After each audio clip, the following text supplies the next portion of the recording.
नमस्कार, मैं हूं संतोष कुमार द्विवेदी। सभी भक्त जनों को आज प्रसंग के अंतर्गत जय श्री राम कहते हुए मां सरस्वती के चरण कमल में शीश नवाते हुए प्रसंग प्रारंभ करता हूं। आज के प्रसंग की जो कहानी लेकर मैं आया हूं वो है महावीर हनुमान और गदाधर भीम की कहानी लेकर आप सभी के समक्ष प्रस्तुत हूं। तो एक बार की बात है, भीम को काफी अहम हो गया, घमंड हो गया कि इस संसार में मेरे बराबर शक्तिशाली कोई नहीं है। मेरे में 100 हाथियों का बल है। ये मन ही मन सोच रहे थे, तभी भगवान श्री कृष्ण ने दिव्य शक्ति से उनके अंदर के अहम को जान लिया और उन्होंने सोचा हमारे भक्त को अपने ऊपर बहुत अभिमान हो गया है। और आप जानते हैं भगवान अपने भक्तों के अंदर घमंड बिल्कुल नहीं रहने देते, क्योंकि घमंड से जो है सर्वनाश हो जाता है। यह सोचकर भगवान श्री कृष्ण ने एक माया रची और अचानक भीम ये सोच ही रहे थे कि उधर अंदर जो है द्रौपदी ने भीम को आवाज दिया, कहा, हे गदाधारी बलधारी स्वामी, आपको एक मेरा काम करना पड़ेगा। बोले क्या? बोले देख रहे हैं कितनी सुंदर खुशबू आ रही है, ये संभवतः कमल के फूल की खुशबू है। आप एक काम कीजिए, इस फूल को हमारे लिए लाइए, मैं अपने बालों में लगाऊंगी तो कितना बढ़िया लगेगा, बहुत अच्छे लगेंगे ना। तो मैं आपको यह कहती हूँ कि मेरे प्राणनाथ, मेरे स्वामी, इस फूल को आप हमारे लिए लाइए। रानी द्रौपदी की बात सुन करके भीम चाह करके भी उसके बातों को इनकार ना कर सके और उन्होंने कहा, अच्छा प्रिय, आप यहीं रहो, मैं अभी गया और अभी आया। और उस खुशबू का पीछा करते करते गदाधर भीम गंधमादन पर्वत पर पहुंच गए। वहां पर रास्ते में वीरवर हनुमान बूढ़े ब्राह्मण का भेष बनाकर जो है बैठे हुए थे एक शिला पर और अपनी पूंछ को फैलाए हुए थे ताकि वहां से रास्ता रुक जाए। पूरे रास्ते में अपनी पूंछ फैलाकर बैठे हुए थे और अवस्था ऐसी बना रखी थी, बहुत ही वृद्ध वानर की बिल्कुल जर्जर अवस्था बनाकर वो बैठे हुए थे। इधर से गदाधारी भीम जो है वहां पहुंचे, देखा कि एक वृद्ध वानर रास्ते में है। तो जो वीर पुरुष होते हैं वो पूंछ को लांघते नहीं है। भीम ने कहा, हे कपिराज, ये आप क्या कर रहे हैं? रास्ता रोककर क्यों खड़े हुए हैं? आप हमें रास्ता दीजिए ताकि हम आगे जा सकें। तो वानर ने कहा, आप देख रहे हो कि मैं कितना वृद्ध हूँ, कितना असहाय हूँ, मेरे से तो उठा भी नहीं जा रहा है, तो भला मैं अपनी पूंछ कैसे हटा पाऊंगा? एक काम करो, तुम काफी शक्तिशाली लगते हो, काफी बलवान लगते हो, मोटे ताजे भी हो, हमारी पूंछ को तुम ही साइड कर दो और चले जाओ। तब भीम ने सोचा, अच्छा ये बात है, तो आप चिंता मत करिए, अभी मैं साइड कर देता हूँ, क्योंकि आपको पता नहीं है कि मैं कौन हूँ। वानर ने कहा, आप जो भी हो, मैं तो आपसे निवेदन ये करता हूँ कि आप हमारी पूंछ को हटा दीजिए और चले जाइए। भीम ने सब पहले तीन केत की तरह एक हाथ से पूंछ को पकड़ा और उठाने की कोशिश करने लगा। पूंछ उठना तो क्या, हिली तक नहीं। तब भीम ने अपना दूसरा हाथ भी लगाया, अब पूंछ हिली भी नहीं। तब दोनों हाथ को एक साथ लगा करके एड़ी से चोटी तक की ताकत भीमसेन ने लगा दी, लेकिन पूंछ हिलने की बात छोड़िए, टस से मस नहीं हुई। उठने की बात छोड़िए, टस से मस नहीं हुई। और भीम असहाय होकर के किनारे जो है गिर पड़ा।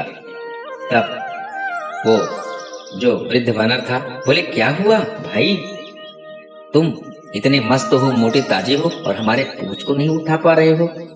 तब भीमसेन ने विचार किया, मैंने बड़े बड़े राक्षसों को मारा है, बड़े बड़े शिलाओं को उठाकर फेंक दिया है, लेकिन इस वानर की पूंछ में पता नहीं ऐसा क्या जादू है कि ये तो उठने की बात तो छोड़िए, हिल तक नहीं रही है मेरे से।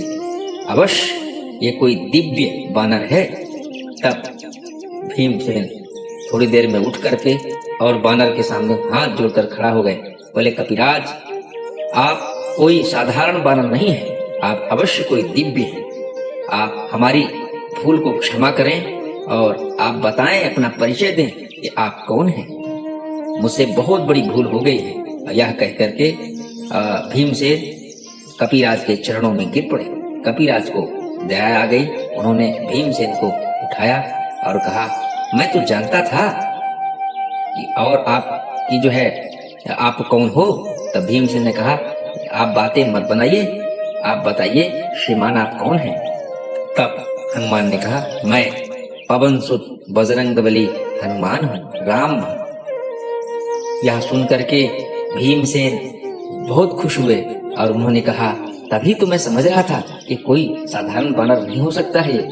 आज हमको पता चला, आज आपके दर्शन हुए, मैं कृतार्थ हुआ, मैं गदगद हुआ।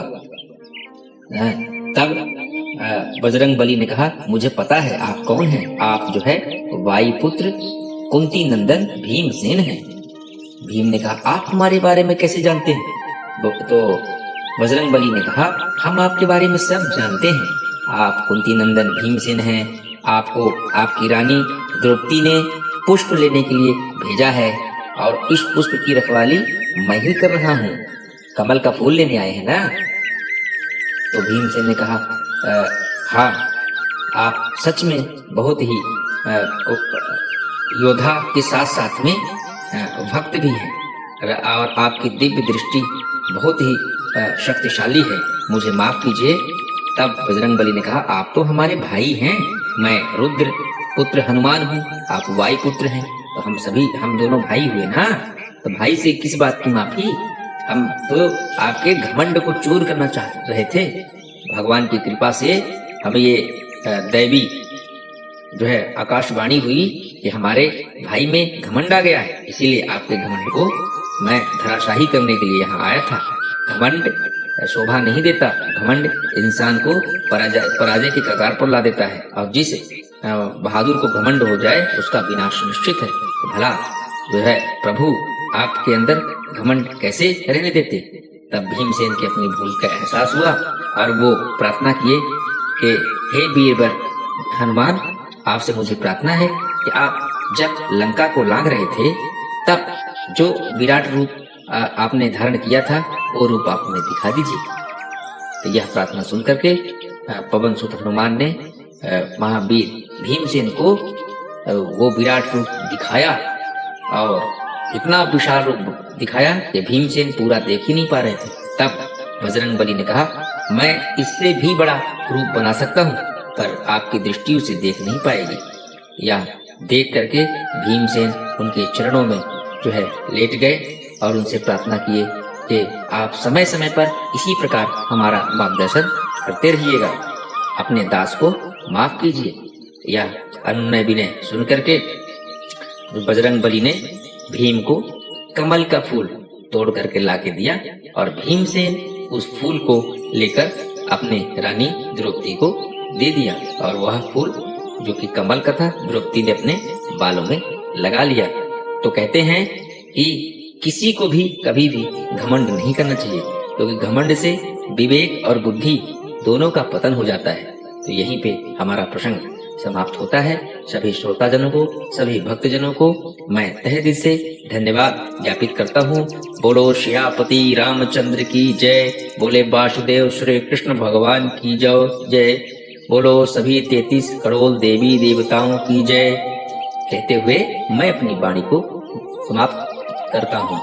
आप सभी का बहुत बहुत धन्यवाद। संतोष कुमार द्विवेदी, देश की राजधानी दिल्ली से।